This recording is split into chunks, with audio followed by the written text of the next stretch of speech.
Up next, the magic of Marie Laveau, embracing the spiritual legacy of the Voodoo Queen of New Orleans. Denise Alvarado joins us.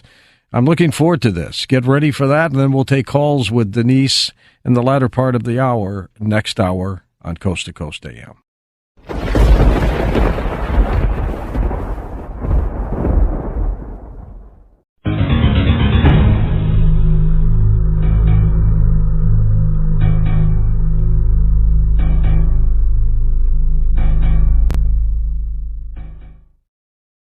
Marie Laveau was born in the French Quarter of New Orleans in 1801, and she was called the Voodoo Queen of New Orleans. And in a moment, we'll be talking with Denise Alvarado. Her new book is The Magic of Marie Laveau, and get some information on who this person was and why did she practice voodoo. And welcome back to Coast. George Norrie with you. Denise Alvarado was last with us about 6 years ago. We were talking about her work called the Voodoo Doll Spellbook. She is a New Orleans-born native Creole, raised in the voodoo and hoodoo rich culture of New Orleans. She has studied indigenous healing traditions from a personal, professional, academic perspective for more than 4 decades. She's the author of numerous books about Southern conjure and the first hoodoo magazine, Hoodoo and Conjure. She is a root worker in the Louisiana hoodoo tradition, a spiritual artist, and a teacher of Southern conjure at Crossroads University. Denise, welcome back.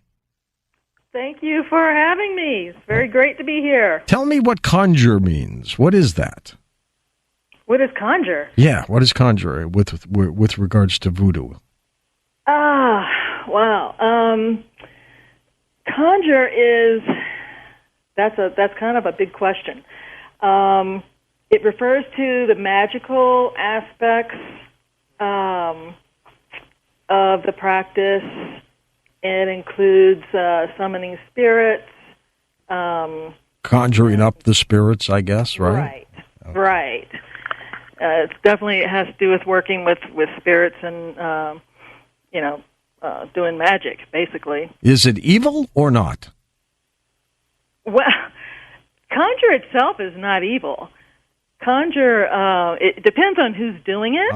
Okay. As to what effect it'll have. So, a lot of healing can come from conjure. People help their situations and can help other people by, conjuring various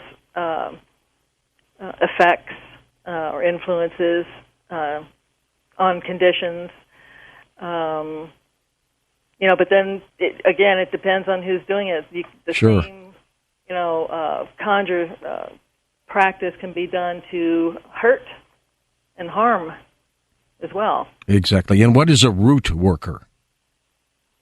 Well, a root worker is someone who also does conjure, but they work with herbs. Okay. And plants, animal parts, and minerals. Almost like a shaman would. Kind of, sort of. Yeah. Now, Marie Laveau, of course, there have been a lot of books written about Marie. You have written a good one called The Magic of Marie Laveau. Tell us a little bit about this person, and who was she? Well, Marie Laveau, most people know about her as being the Voodoo Queen of New Orleans. That's like the most common reference to her. But those of us who are from New Orleans, we know her as a philanthropist who really functioned as a nurse. She served her community by helping people who suffered from yellow fever and smallpox. Wow. A lot of the pretty bad epidemics that were going on during the 1800s. She housed people who needed a place to stay.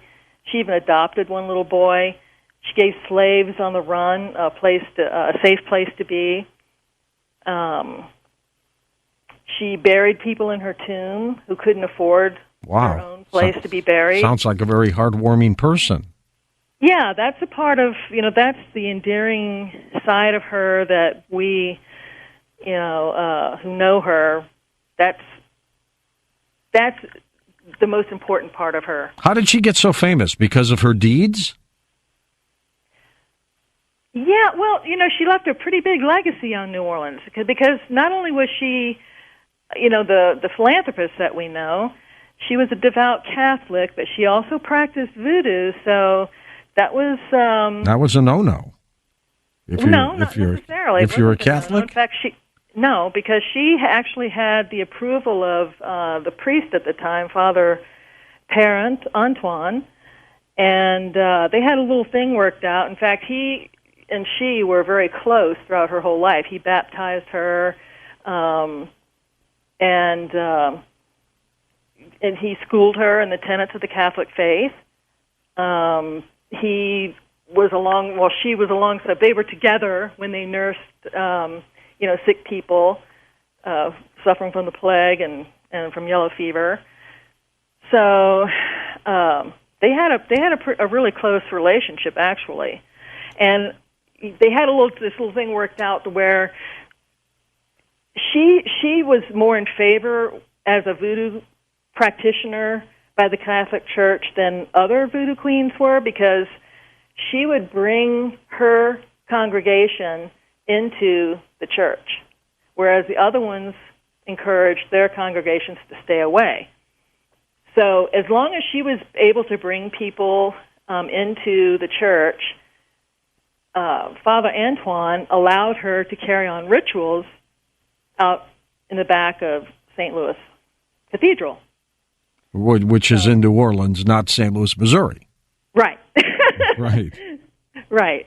So they had a good little arrangement going on. So she was able to bring them, her congregants to the Catholic Church, and they agreed, and were able to do some ceremonies, behind the church. But Catholicism and voodoo is not so different in a lot of ways. So it wasn't really a big stretch. Why does voodoo, though, Denise, get a bad rap for being somewhat, occultish and evil? I mean, it does, and it's not, but it does get that rap. Yeah, it definitely does, and that stems way back from the propaganda and misunderstanding of the colonists, to be frank. Really? Oh, yeah. If you look at the newspaper articles that were printed in the 1800s, early 1900s, heck, even now a lot of times, but back then they really demonized anything African. They considered anybody indigenous and African to be subhuman. So anything they did, of course, was not understood, not accepted, and. Yeah, she was partly African, Native African American, but she owned slaves, didn't she? She did, but she only owned slaves. 7 of them. She owned slaves when she married, she wasn't married, she was a common law, or a placage is what it was called at the time, because they weren't able to marry. Christopher. Right. He was able to take a woman and support her and provide for children and things like that, but they couldn't marry. Did they have 15 kids? No, they didn't. That's a rumor? That's part of the legend. She only had 7 children altogether. That's still a lot. Yeah. She had 2 with her first husband, and then she had 5 with Glapion. The cover that you have on the book, The Magic of Marie Laveau, is that an authentic cover, or is that just an artistic sketch? Oh, that's an artistic. Because it looks great. Yeah, that one. The cover artwork was done by a guy named Matthew Dickstein. Nice guy. Dickstein. I'm not sure how to say his last name, but that's the credit. She's holding a snake and everything else. Mm-hmm. Well, what are the things that she practiced to get her reputation? I mean, did she do magical spells on people and things like that? She did, but can we go back to the slave owner thing for a minute? Sure. Because there's so much more to that than just, Well, it is weird for an African American, she was partly that, to own slaves, isn't it? Not in the 1800s, it was not. She was a free woman of color. Okay. So during the 1800s, it was not uncommon at all for free people of color to own slaves. Now, she didn't own any slaves until she got with Glapion. He That's the husband, the common law husband. Okay. Right. He did own slaves. It was a common practice among the French. And together, when during the years that they were together, they owned 8 slaves. And some of them they kept longer than others, and others they sold. And Marie herself after he died, she never did buy any more slaves. She only had slaves when she was with a common law husband. Lapillon, right. Interesting. Now, one of the things that I had never heard or seen or known until I was, deep into the research for my book was there was a clue that I found on some descriptions of her personal altars. And these are like magical altars? Yes. Okay. Yes. Her magical altars, her spiritual altars. She had statues of, different saints, St. Peter, St. Anthony, but she also had a statue of St. Maroon. Now, St. Maroon is identified as Jean St. Malo. Who's that? Jean St. Malo was a that one I don't know. Well, he was in the latter part of the 1700s. He was one of the original Voodoo resistors. He was a Maroon, which is a slave, a runaway slave, basically. Okay.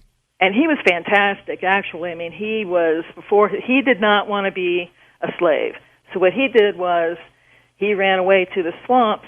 He developed alliances with the local native people, and he ended up bringing like 50 other people with him into the swamps, and he set up entire communities that were self-sufficient, and they engaged in making like crafts that they sold to the townspeople, and they had a whole economy of lumber that they would sell, and the townspeople would buy it from them because it was cheaper. He was like Home Depot before Home Depot, right? Kind of, sort of, yeah.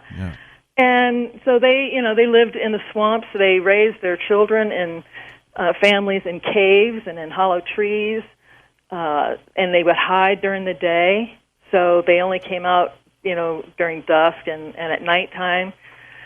And it was amazing network of successful resistance that he commandeered. And eventually he was sought the whole time, of course, by authorities. And eventually he was caught, and he was made an example of and tortured and hung in front of the church, which is a real Christian thing to do. But they had their days, didn't they? Yeah.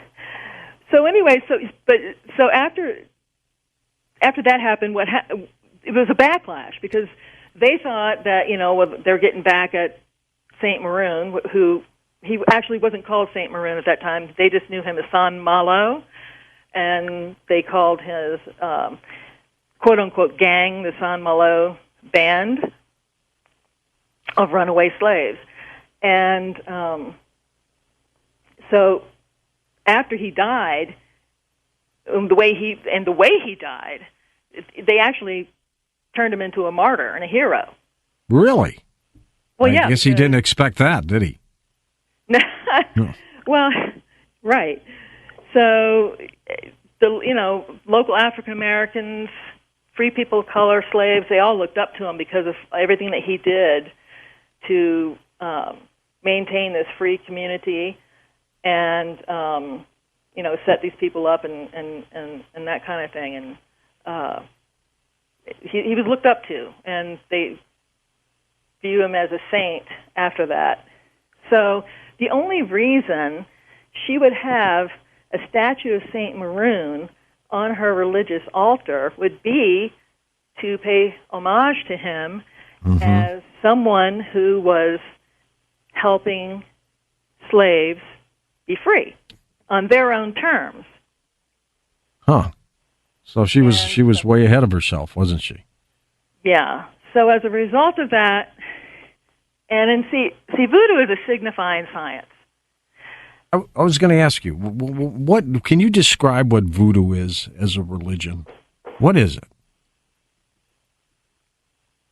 Well, like I was saying, it's a signifying science. There's a lot of symbolism in what we do, and what is. You can read things into. Why do they use voodoo dolls and stuff like that? Well, that's a tool. It's just a tool it's an empowerment tool. Voodoo it's a religion that is centered around a supreme being, God, and under which there are intermediary beings called Laveau, or we refer to them as spirits, also angels and ancestors. And so there's a whole conglomeration of spirits. Is voodoo, in your opinion, Denise, good or bad? Or can it be bad? Voodoo is not bad. Voodoo is a religion that centers around healing and service to the community. So no, it's not bad. Now, are there bad people? There are bad people in any religion. Oh, absolutely.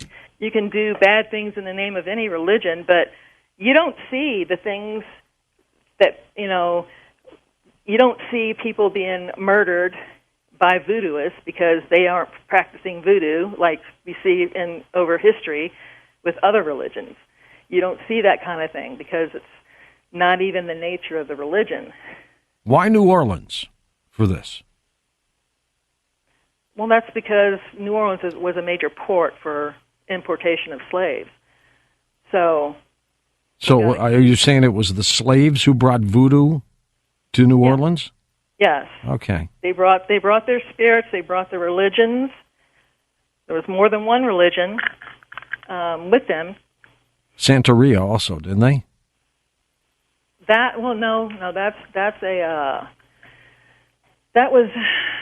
a different religion. It's related, but it's different.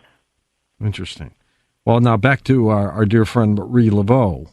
She lived until she was, 79? Yeah. And by doing so... 79 when she died. I mean, what did she do? Magical spells on people? What kind of things did she do? Well, she was available as a voodoo priestess. So, if people had a problem with a neighbor or split up with a husband or a wife or had legal problems, they would go to her for help. And so... And she'd be there for them. She would be there for them. And she would do it for a price, or sometimes, a lot of times she did it for just out of service. What kind of reputation did she have, Denise? A good one? Pardon me? What kind of reputation did she have? Well, she had a great reputation. Most people loved her. Now, she had her haters, like everybody, like anybody who's prominent in any kind of field, but right. Most people accepted her. That's really what made her so extraordinary, because she could traverse the city on several different levels and do it well and do it successfully. As a free woman of color, she was a successful business woman. Like I said, she was a philanthropist. She was a devout Catholic. She was just amazing in so many different ways. Can you change the past with voodoo? Do you have that kind of capability with that kind of magic? No. You can't do that. No. Oh, well. I mean, the past is, we work on things to come and things that are. Okay, well, hold on. We're going to come back in a moment and talk a little bit more about the magic of Marie Laveau right here on Coast to Coast AM. We're going to open up the phone lines, too, and take some phone calls. We'll be back. And welcome back to Coast. George Norrie with you with Denise Alvarado. Her website is creolemoon.com, linked up at coasttocoastam.com, the book Magic of Marie Laveau. Where do people get the book, Denise? Can you do it on Amazon now? Well, usually you could. They sold out already. Really? Oh my Yeah, God! And after this show, you're going to have a backlog now. Yeah, it's sold out. A few people have some copies, but not very many, and they're already. I think they're having to print some more. They'll be available again next month. Samuel Weiser's your publisher, right? The good company. Right. They do a good job. What's the difference, Denise, between voodoo and hoodoo? Well, voodoo is an African-based religion. Hoodoo is also an African-based practice, but it's more as it is. Hoodoo pretty much developed in the United States, even though its origins are African, and it's a magical practice. It focuses on folk magic. It doesn't have a religious pantheon, so that's the biggest difference. Is that voodoo has the religious pantheon of spirits. Hoodoo doesn't. A person who practices hoodoo could be of pretty much any religion, and there's a lot of Christian people who do practice hoodoo. Now, I had heard that there are cursed voodoo dolls. Is that true? Well, yeah. It is true. Not that you do it, of course, but no, not me. But all right. So, what is a cursed voodoo doll? A cursed voodoo doll would be a doll that someone has fixed in a magical way to impact a person or a place in a negative way. So, and that can, there's just so many different ways a doll can be cursed. It can cause somebody. A cursed voodoo doll can be used for hurting somebody, for binding. Now, who would do this though? What person? What kind of person would use a cursed voodoo doll to hurt somebody? Well, they wouldn't. They would curse a doll for the purpose of hurting somebody. Right. So it'd be somebody who's looking for retribution, for revenge, for settling a score, for getting justice. Jeez. All kinds of human reasons people want to hurt each other or level the playing field.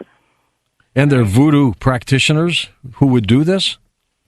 There are some voodoo practitioners who do that. There are conjure workers who do it. Yeah. A lot of people say that in voodoo as a religion,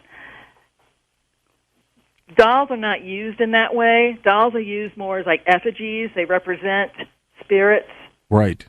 Do they have to look like the individual that you want to curse? Well, there has to be some kind of like tag lock or some kind of lock of hair or something like that. Yeah, something like that, or a photo. You can make it look like the person. So be wary if a hoodoo or voodoo person says, "Hey, can I have a lock of your hair?" Yeah, you don't want to do that. Don't give it to them. That's why a lot of people who are raised in the tradition, when you get your hair cut, you take your hair with you. Go get on the floor with a little hand mop and hand brush and scoop it up. And same thing when you cut your fingernails. you don't let your really. Fingernails... Oh yeah. Without the piece of the human, will the curse work? It can. It depends on the person. Working the doll. If they're that strong, you mean? If they're that skilled. Now, does it work easier if you have a piece of the body part, the hair, the nails, or something like that? It's better too. It's better to have some kind of. It's a part of magic called image magic. It's a connection with them or something. Yeah, so it has to have some kind of connection. If you don't have any kind of resemblance to your target, then it's going to be kind of. Then you're not doing the magic correctly. You wrote a book on voodoo doll spell books, right? Yeah, I've got a couple of books on that, yeah. That's an interesting take. Well, now, what made you do that? Because you sound like a nice person that would not put a spell on somebody. Am I right? Uh-oh. Well, I wrote a book. My very first voodoo book was called How to Voodoo with Voodoo Dolls. And the reason I wrote that was because I was getting so many emails and phone calls. This was like, I got probably, I don't know, 2005 or something. From my website, people were wanting to know, they would buy dolls, and they'd want to know how to use them. So I started writing down how you use it, and I made it into an ebook, and I started selling it that way because I just was getting too many, questions about it, and I just couldn't answer everybody. So I was like, "Here, go buy my book," and that ended up being a kind of two books. It ended up being the Voodoo Hoodoo spell book, and then also Voodoo Dolls and Magic and Ritual. Let's take some calls for you, and we'll do it next hour as well. Of course, we have to go to Cornelius in Alexandria, Louisiana. Hello, Cornelius, sir. Hello, George. I got to tease you one thing about something last night, that Australian. He kept calling me corny the whole time. Yep, he picked it up. He picked it up. But anyway, Miss cute. Denise, I'm from the town of Alexandria, which is about 300 miles from you. I met George and Tommy in the Oswald conference down there in New Orleans. And my question for you is this voodoo death, and you said that Africans brought over some of the voodoo and the combination of voodoo and Catholicism. So that's my two questions about voodoo death and the mixture of Catholicism and African religions. Throw me something, Mr. Laissez les bon temps rouler. Let the good times roll. That's right. That's good. Is that French or Creole? I'm not sure, but go ahead, Denise. It's New Orleans speak for let's have a good time. Okay, so the thing with Catholicism and voodoo, it wasn't. Catholicism was a mandated religion. It was the result of the code, of the Black Codes, Louisiana Black Codes, and they were put in place to force everybody to convert to Catholicism. They booted all the Jews out of the colonies, and they made everybody else turn into Catholics. So now, in a just really brilliant act of survival, the Africans who brought their religions with them were able to identify characteristics of Catholicism that were not so far different from their own religions. So, for example, some of the saints, they were able to liken them to some of their spirits. So, for example, St. Peter, who holds the keys to the kingdom of heaven, was likened to Papa Legba, who holds the keys to the spirit world. So those two became a process called syncretization, and they were syncretized. So they're not the same spirits. They're similar enough to where St. Peter could stand in for Papa Legba when the white man was around, and nobody was the wiser that the Africans were actually worshiping their own deities using the saints as stand-ins. Now, over time in New Orleans, what was interesting is that we ended up just adopting the saints into the religion instead of, keeping it separate. So it was really a survival mechanism, and it was really a brilliant strategy, because had they not done that, we don't know if voodoo would still be viable as it is today, and it's had a resurgence in popularity. So that's how Catholicism became involved or a part of voodoo in New Orleans. Okay. And what was the other question was about voodoo death? Well, he wanted to know about the voodoo dolls and deaths associated with it.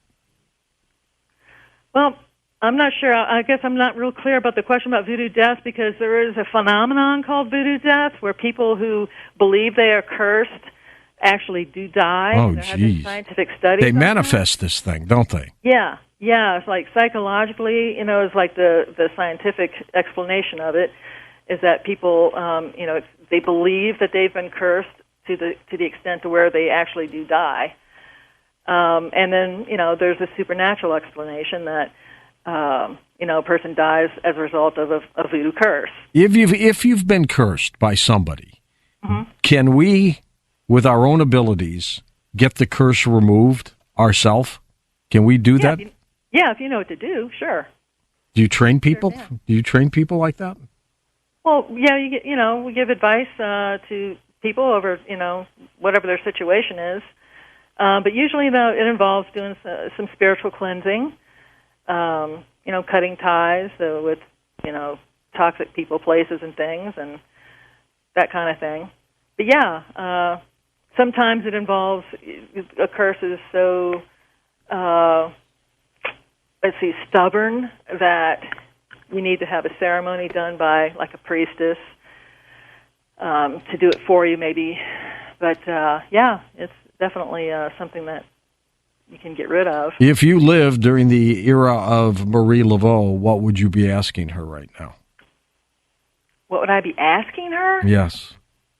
Oh, I would want to know more about the spirits that she worked with. I would be getting into that with her. And I bet she'd freely tell you, too, probably. Maybe, maybe not. It all depends. I would hope she would. I'd like to believe she would, but... you think she was a nice person, right? Yeah. By all intents and purposes, everything. She was a very nice person, but she wasn't a pushover. That's for sure. So she'd throw a curse now and then if she had to? She definitely did. Oh, boy. And, she didn't take any crap from anybody. And, a good example of that is the story of the Fatal Sisters. What's the Fatal Sisters? Well, the Fatal Sisters it's a story of the DeCourcy family. They were real popular, the most influential families in Louisiana before the Civil War. And the head of that family, DeCourcy himself, he owned like 3 sugar plantations. He owned the Magnolia Plantation, is the most famous one. But when he was young, he made a big mistake of taking Marie Laveau's granddaughter as his mistress. Not smart. No, because as her reaction to it makes me think that, he didn't just it wasn't just like a fling. There was a lot of rape and sexual assault going on at that time of free women of color and just out of control African women. Yeah, and so when he did that, he had a relationship with it was her favorite granddaughter too. So she got so upset about it that she cursed him and his family to annihilation. And what she did was she was so outraged, she held one of her Grigri ceremonies. Did it work? On the shore of the Lake Pontchartrain. She summoned Le Grand Zombie, who was like the major serpent deity of the voodoo religion. Le Grand Zombie. Yeah, she cursed his family line so that he would have no male heirs and his line would die with his daughters. And this is this was written about in the newspapers. So this was like a real thing that happened. So everybody kind of laughed about it at first. They heard that Marie Laveau was really pissed off about him. Can't use that. Right? Can't use that language. And then, sorry. And then he ended up getting married, and he had 3 daughters. DeCourcy did. And after he ended up dying, and then after he died, 2 of his daughters lost their husbands to duels, so they were killed, and then another one lost her husband to suicide. So as a result... Well, it worked. All 3 of the husbands died violent deaths, and all 3 of the daughters died without having any children, and the DeCourcy family lineage was gone. It was gone. It was done. And that's one of her most famous curses. Did she ever regret it? Why would she regret it? No. Well, sometimes people have remorse after they do stuff like that. Well, obviously I'm not in her head, but I would imagine that she wouldn't have taken on such drastic, defense had she not believed she was in the right when it came to her family. So. You have a doll, don't you? A doll? Don't you have a personal voodoo doll? I do. That's what I was told. I have several dolls. Who made them? I collect Did you dolls, make them? actually, because I started a collection a while back working on a voodoo doll museum. So I had an online voodoo doll museum, and I've have a whole collection of cursed voodoo dolls and all kinds of dolls. That you'd probably really like to see some of those. Yeah, I'd like to. Are they on your website? Not now. No, I took that website down. It'll be back up though shortly. Okay, stay with us. We're going to come back with final phone calls in a moment here on Coast to Coast AM. Denise Alvarado's book is called The Magic of Marie Laveau, and her website is called creolemoon.com, which she apparently has taken down, but it's going to be coming back up. But we'll be back with final phone calls. Those of you on hold, we'll get to you as well right here on Coast to Coast AM. Don't forget to follow us on our free YouTube channel by going to Coast AM Official at YouTube.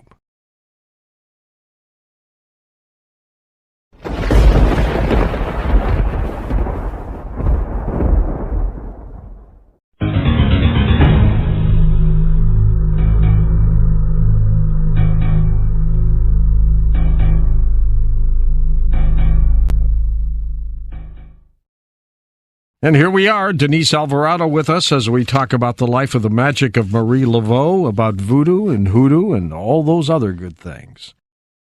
And welcome back to Coast. George Norrie back with you with Denise Alvarado, our final segment here, the final hour, the magic of Marie Laveau. Are there chants with voodoo, Denise? There's chants, there's songs, and there's prayers. Excuse me. Yeah, chanting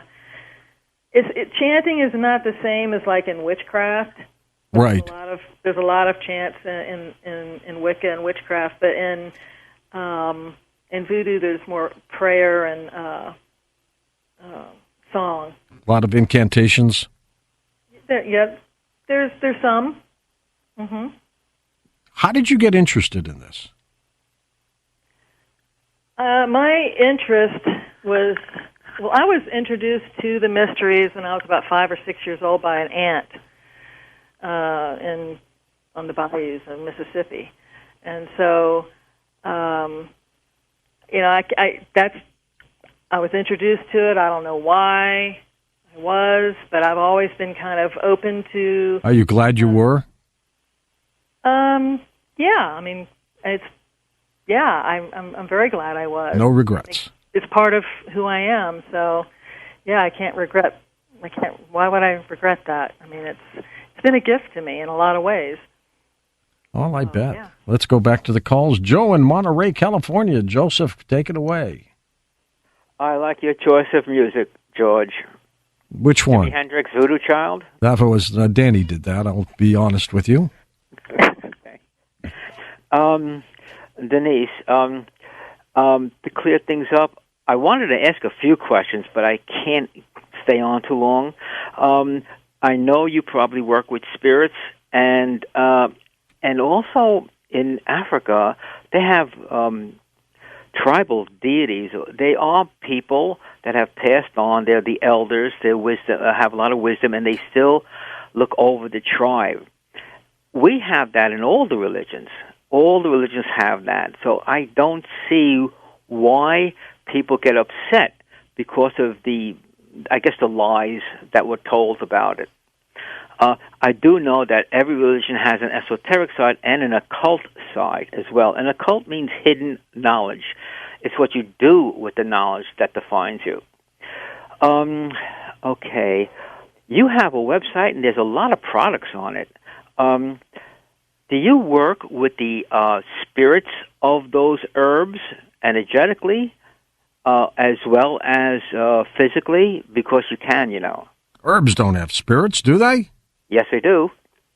Do they, Denise? I mean, if you think about, even from... I'm losing you on the phone. Are you there? No, you're not there. We're going to have... We'll have Gina check you out and see if we can get it. But, Joe, you're telling me that herbs have spirits? My friend and I, she's extremely psychic, and I'm very sensitive also. And we found that certain herbs, we can call on the spirits, and they come. They're energetic. They're different.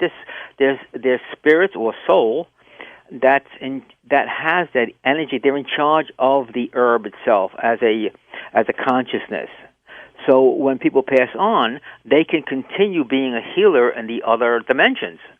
And all these different things, and crystals also have these oversouls or these caretakers, guardians, if you will, and masters. So we can call upon them and receive the energy or work with the energy as a healer. So yes, they all do. Everything's alive, George. That's interesting. Yeah. How did you know this? Years of practice, discovery, exploring, 25 years of exploring all this. Yeah, you learn a lot of stuff. Oh, you sure do. Okay, Joseph, thanks. We're continuing to take calls. Barry in Rock Hill, South Carolina. Welcome to the program. Hi, Barry. You are on the air with us. Hi there, George. What's going on, buddy? I hope you're doing great. And listen, Cornelius called me and said some of my buddies have been worrying, Wayne and Mike, and just want to let everybody know I'm doing fine. Good. And I think we've got Denise back if you want to ask her a question. Yes, I do, George. First of all, let me comment that I'm a Creole from the way past. In 1953, 54, and 55, I was 10, 11, 12 years old.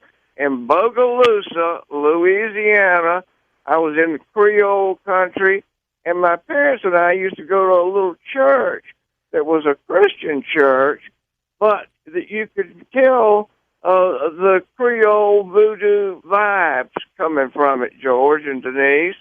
And I just wondered what you thought about the little area. It's about an hour and a half north of New Orleans, and it's in the swamps, and it's very close to where these slaves ran away and hid out in the swamps and kept from being slaves. Are you familiar with that area, Denise? Your phone's not working. No, your phone. Let's go to your cell phone, all right? She'll call you on your cell phone. You plug it in, and we'll do that, and we'll use that as a backup to be sure. And let's go to Dave in New Orleans, first-time caller. Welcome to the program. Hey, David. Hey, George. I'd like to ask your guest the question if she gets back. I've lived in New Orleans for over 50 years. I was a chauffeur for 20 years. And we were trained to tell the story about Marie Laveau, of how she became so famous. Aha, okay. Should I wait till your guest gets back on? Well, I don't know if we're going to get her or not. We're going to try, but go ahead. Keep talking. Okay, well, the story is that originally Marie Laveau was a beautician, and she worked in the beauty shop.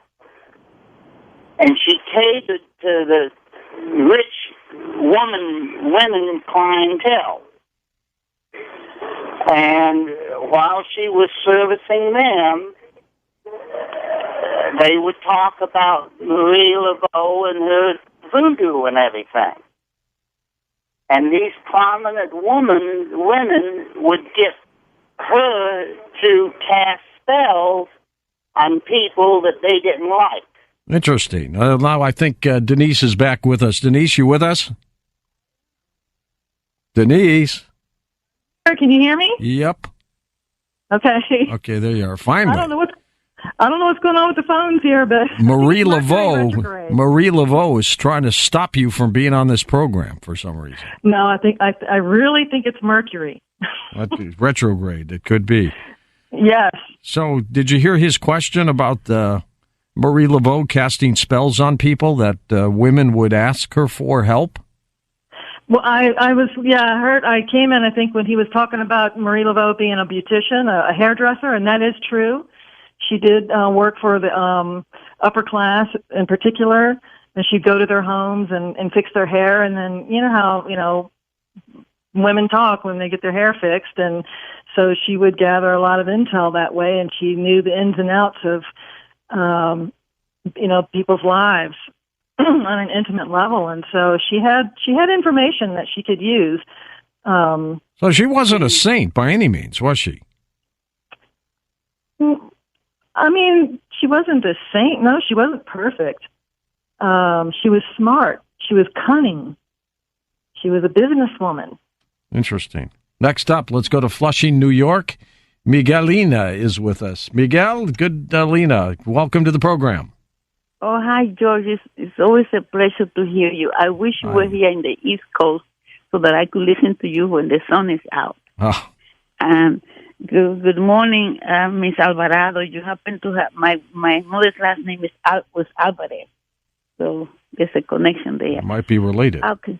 Yes, Alvarez, Alvarado, they're very almost the same. Okay, I grew up in the Dominican Republic, and I went to a Catholic school.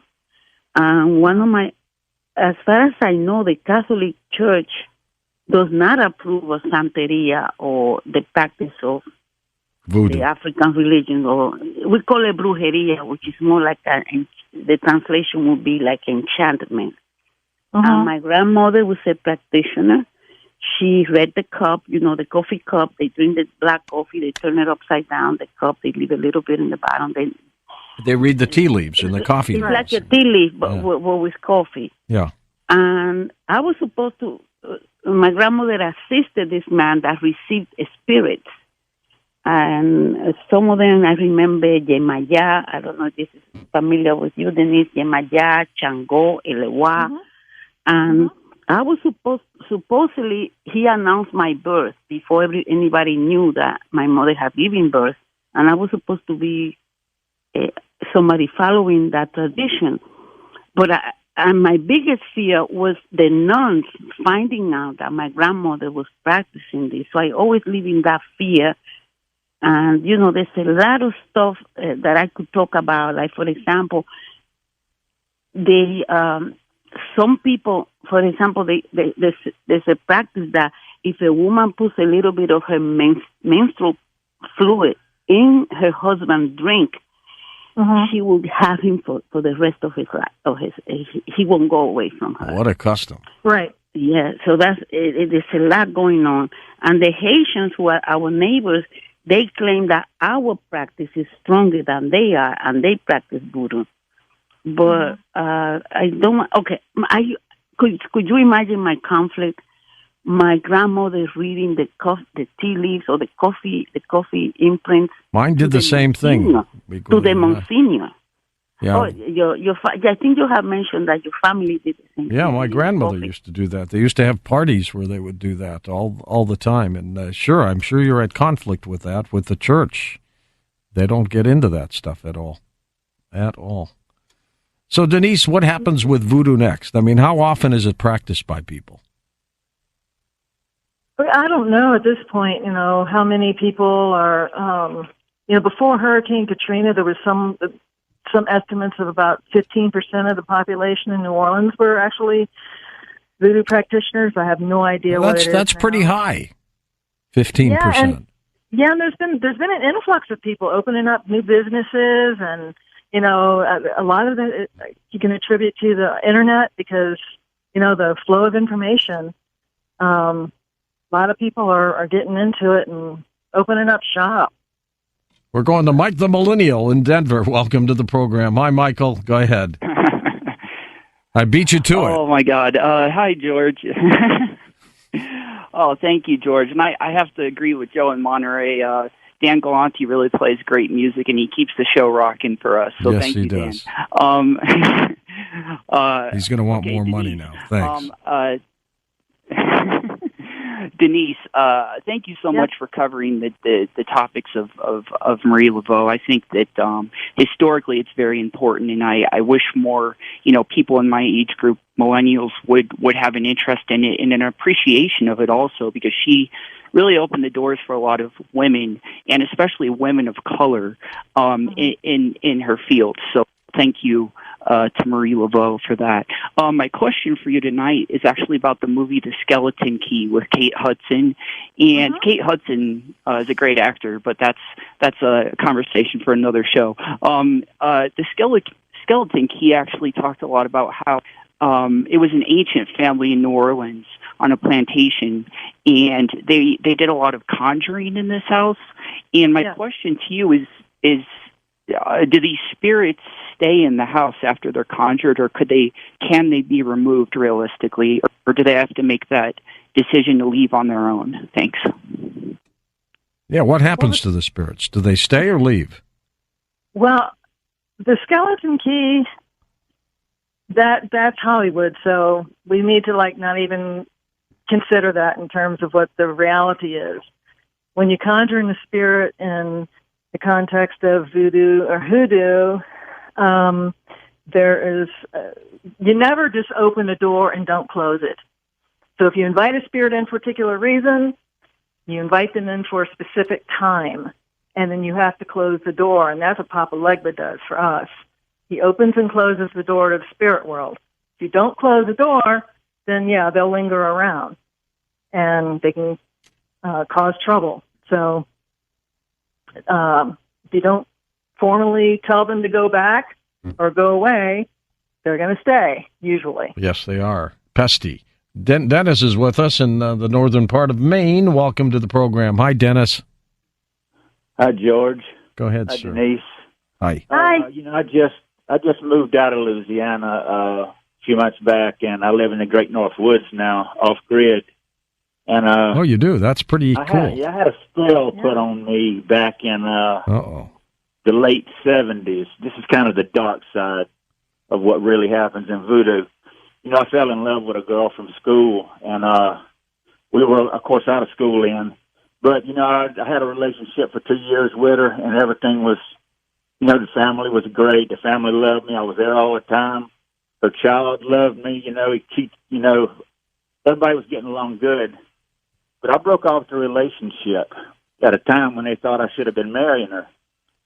And little did I know that one of her aunts was a practicing voodoo priestess. Well, one of her sisters came to me and told me that, she put a curse on you. And I said, really? She said, yeah, she put a curse on you. She said, no matter what you do the rest of your life, you're going to always have problems. Wow. They're going to befall you. Was she right? Yes, she was right. Oh, gosh. A lot of things did happen to me. Is the curse... Okay? I cut off my ties to South Louisiana. Gradually, I moved to New Orleans, which I moved, about 80 miles away from them, and got to another parish. But I still was having issues. So, I just tried to live my life right. I have a strong spiritual side myself, okay? And now I have a spirit guide that's I feel like the tide has turned around now. And I don't know if it's because the voodoo priestess has passed away and her spell is no longer as strong, or it's because I've cut my ties with her, and I'm just not close anymore. But, anyway, I got quite a story. This is almost a book in itself about what's happened to me over the past 40 years. But it sounds like you beat it. And you can beat curses, can't you, Denise? Well, it sounds like you needed a really good cleansing that you didn't get. And so over time, the negative effects of a spell can weaken. But really I would recommend, as most practitioners would recommend, that you would do a cleansing. And that's usually a spiritual bath, at least in my tradition. That's what we Do they work? Start with. They work. They work very well. Okay. And the spiritual bath is just you take a bath with a certain prescribed herbs or herbal combination. It's interesting how that stuff works, I guess. When it's earthy from the planet, it seems to work. We're going to come back and wrap things up in a moment right here on Coast to Coast AM. And welcome back to Coast. George Norrie with you, back with our final segment with Denise Alvarado. Her book is called The Magic of Marie Laveau. And let's go to Louise in Louisville, Kentucky. Hello, Louise. George, thank you for accepting my call. I would like to make a comment about the beauty of the Creole women in New Orleans being a combination of the Indians. You got a real scratchy phone, Louise. Let's see if we can save it for your call. Where are you? Somewhere? Louisville. Okay. Yes. But I mean, are you in a cavern or something? Well, I was moving. Okay, the phone stay around. right there. Stay right there. Go ahead. The Creole women in New Orleans, on my mother's side, we have Creole blood, and the women were very beautiful. They had blue, green eyes, long black hair, and you never knew how they would come out, if they were going to be light, brown, dark.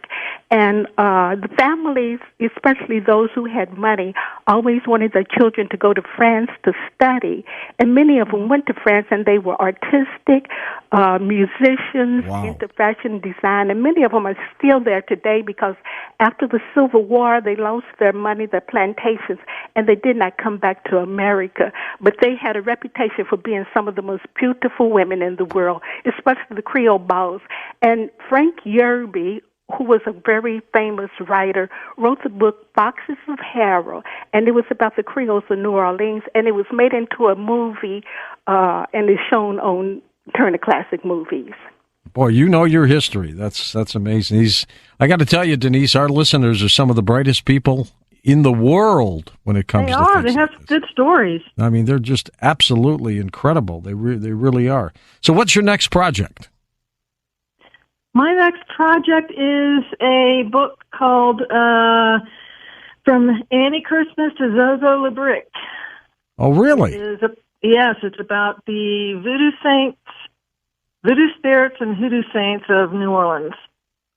So I'm talking about, in that book, some of the lesser-known spirits, like Annie Christmas, like Jean St. Malo that we talked about earlier, the legend of Julia Brown. But no curses, right? Oh, yeah, there are curses. Oh, boy. There would be curses. Denise. It's always associated. Good luck with this book, The Magic of Marie Laveau. You put a lot into it, and good luck to it, and good for you. Now, of course, it's only fitting to have something a little somewhat spooky to end the program with, so we will do that for you right now. The Telltale Heart by Edgar Allan Poe. True, nervous, very, very dreadfully nervous, I had been and am. But why will you say that I am mad? The disease had sharpened my senses, not destroyed, not dulled them. Above all was the sense of hearing acute. I heard all things in the heaven and the earth. I heard many things in hell. How then am I mad? Hearken and observe how healthily, how calmly I can tell you the whole story.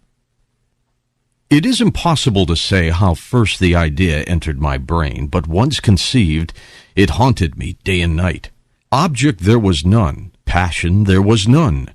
I loved the old man. He had never wronged me. He had never given me insult. For his gold I had no desire. I think it was his eye. Yes, it was this. He had the eye of a vulture, a pale blue eye with a film over it. Whenever it fell upon me, my blood ran cold, and so by degrees, very gradually, I made up my mind to take the life of the old man and thus rid myself of the eye forever. Now this is the point. You fancy me mad? Madmen know nothing, but you should have seen me. You should have seen how wisely I proceeded, with what caution, with what foresight, with what dissimulation I went to work. I was never kinder to the old man than during the week before I killed him. And every night, about midnight, I turned the latch of his door and opened it, oh, so gently. And then, when I had made an opening sufficient for my head, I put in a dark lantern, all closed, that no light shone out. And then I thrust in my head. Oh, you would have laughed to see how cunningly I thrust it in. I moved it slowly, very, very slowly, so that I might not disturb the old man's sleep. It took me an hour to place my whole head within the opening, so far that I could see him as he lay upon his bed. Ah, would a madman have been so wise as this? And then, when my head was well in the room, I undid the lantern cautiously, oh, so cautiously, for the hinges creaked. I undid it just so much that a single thin ray fell upon the vulture eye. And this I did for 7 long nights, every night just at midnight. But I found the eye always closed, and so it was impossible to do the work. For it was not the old man who vexed me, but his evil eye. And every morning, when the day broke, I went boldly into the chamber, and spoke courageously to him, calling him by name in a hearty tone, and inquiring how he has passed the night. So you see he would have been a very profound old man, indeed, to suspect that every night, just at 12, I looked in upon him while he slept. Upon the 8th night, I was more than usually cautious in opening the door. A watch's minute hand moves more quickly than did mine. Never before that night had I felt the extent of my own powers, of my sagacity. I could scarcely contain my feelings of triumph. To think that there I was, opening the door little by little, and he not even to dream of my secret deeds or thoughts. I fairly chuckled at the idea, and perhaps he heard me, for he moved on the bed suddenly, as if startled. Now you may think that I drew back, but no. His room was as black as pitch with the thick darkness, for the shutters were close-fastened through fear of robbers, and so I knew that he could not see the opening of the door, and I kept pushing it on, steadily, steadily. I had my head in, and was about to open the lantern, when my thumb slipped upon the tin fastening, and the old man sprang up in bed, crying out, "Who's there?" I kept quite still and said nothing. For a whole hour I did not move a muscle, and in the meantime I did not hear him lie down. He was still sitting up in the bed listening, just as I have done, night after night, hearkening to the death watches in the wall. Presently I heard a slight groan, and I knew it was the groan of mortal terror. It was not a groan of pain or of grief. It was the low, stifled sound that arises from the bottom of the soul when overcharged with awe. I knew this sound well. Many a night, just at midnight, when all the world slept, it was welled up from my own bosom, deepening, with its dreadful echo, the terrors that distracted me. I say I knew it well. I knew what the old man felt, and pitied him, although I chuckled at heart. I knew that he had been lying awake ever since the first slight noise, when he had turned in the bed. His fears had been ever since growing upon him. He had been trying to fancy them causeless, but could not. He had been saying to himself, "It is nothing but the wind in the chimney. It is only a mouse crossing the floor, or it is merely a cricket which has made a single chirp." Yes, he had been trying to comfort himself with all these suppositions, but he had found all in vain. All in vain, because death, in approaching him, had stalked with his black shadow before him, and enveloped the victim. And it was the mournful influence of the unperceived shadow that caused him to feel, although he neither saw nor heard, to feel the presence of my head within the room. When I had waited a long time, very patiently, without hearing him lie down, I resolved to open a very, very little crevice in the lantern. So I opened it. You cannot imagine how stealthily, until at length a simple dim ray, like the thread of the spider, shot from out the crevice and fell upon the vulture eye. It was open, wide open, and I grew furious as I gazed upon it. I saw it with a perfect distinctness, all a dull blue, with a hideous veil over it that chilled the very marrow in my bones.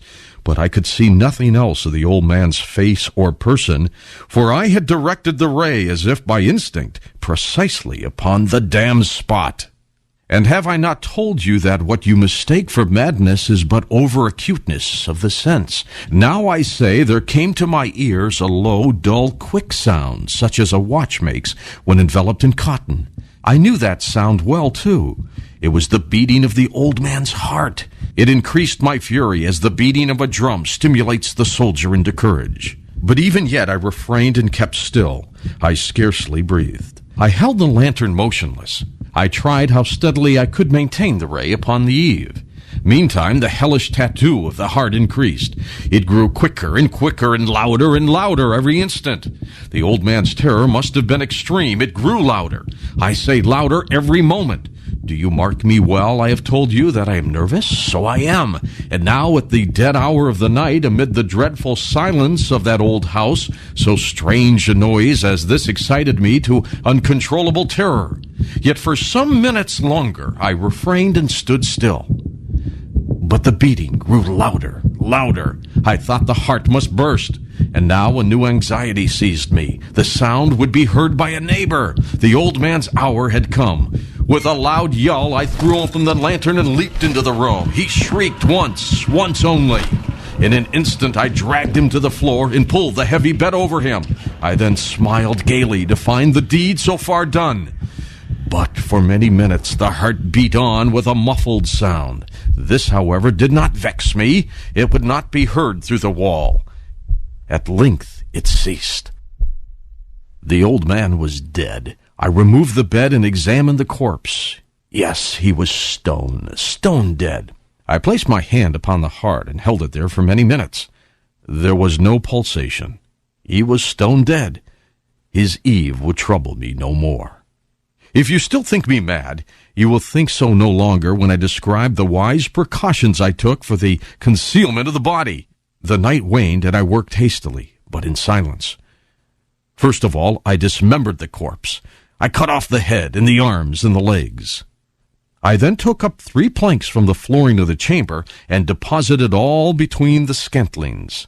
I then replaced the boards so cleverly, so cunningly, that no human eye, not even his, could have detected anything wrong. There was nothing to wash out, no stain of any kind, no blood spot whatever. I had been too wary for that.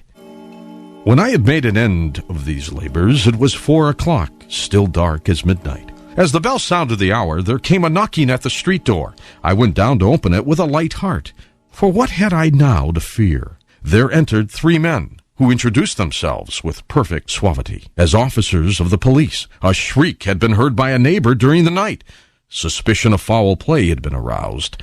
Information had been lodged at the police office, and they, the officers, had been deputed to search the premises. I smiled. For what had I to fear? I bade the gentleman welcome. The shriek, I said, was my own in a dream.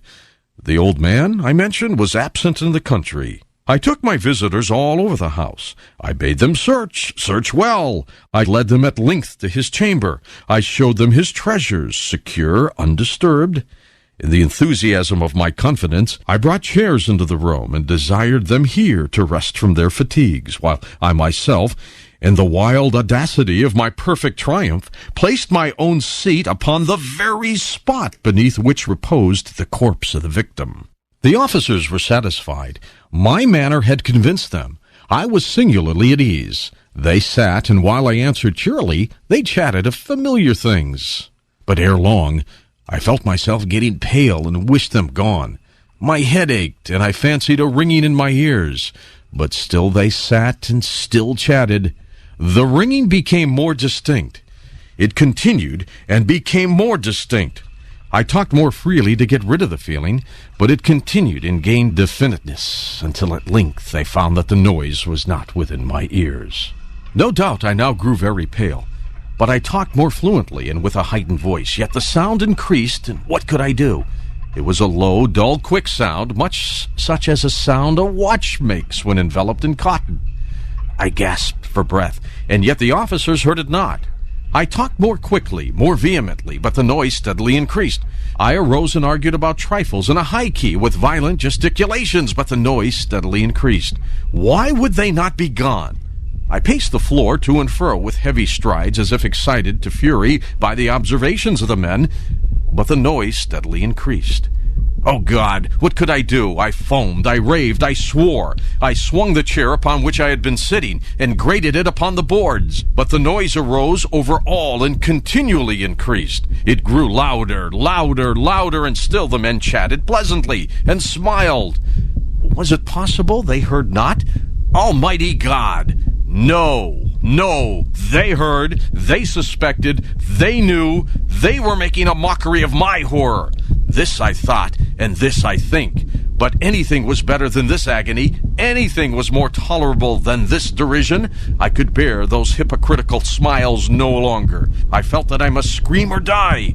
And now, again, hark! Louder, Louder! Louder! Louder! Villains, I shriek, dissemble no more. I admit the deed. Tear up the planks. Here! Here! It is the beating of his hideous heart. Classic. I'll always remember that when I was a kid. For Dan Galante, Gina Salvati, Tom Danheiser, Lisa Lyon, Lex Lonehood, Sean Ladesseur, Stephanie Smith, Chris Burrows, Tim Binal, George Knapp, and Ian Punnett, I'm George Norrie, somewhere out there on Coast to Coast AM. We'll see you on our next edition. Until then, be safe, everyone.